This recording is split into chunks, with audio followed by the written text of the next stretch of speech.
So I've already talked about the Democrats and the Republicans. Now it's time to talk about third parties. And this is a big topic because in American politics, third parties don't really tend to get much attention or anything like that. And there's a lot of reasons why. And I have my opinions on that, but I'm not going to go into that today.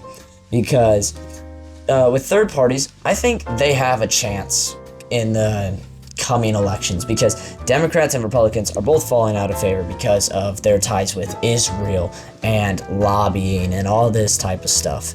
And not many people are wanting that anymore because if you look at Louisiana alone, I want to say it was $48 billion go to Israel and $63 billion from, I want to say, Nebraska.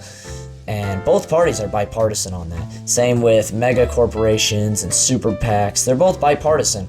And with the recent government shutdown, that also was a bipartisan deal. It wasn't Democrats shut it down or Republicans shut it down as much as they'd like you to think. It was bipartisan shutdown.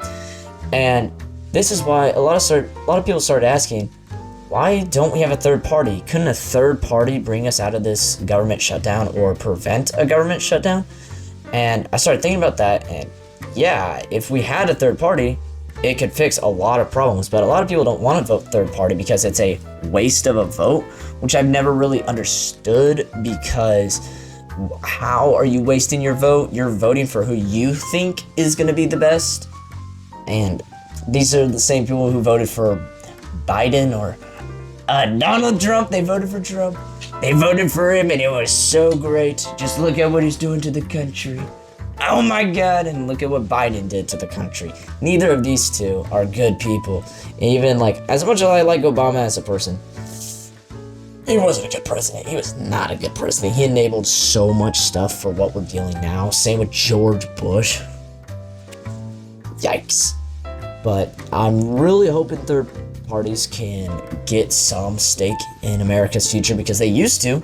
Look at Abraham Lincoln. He was a third party. He was a Republican. The Republicans used to be a third party. Not many people know about this because it was the Democrats and I want to say Whigs or Federalists.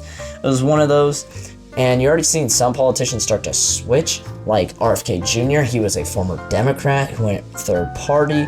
John Danforth, who is a staunch Republican, did not back Josh Hawley in Missouri. He backed Jared Young.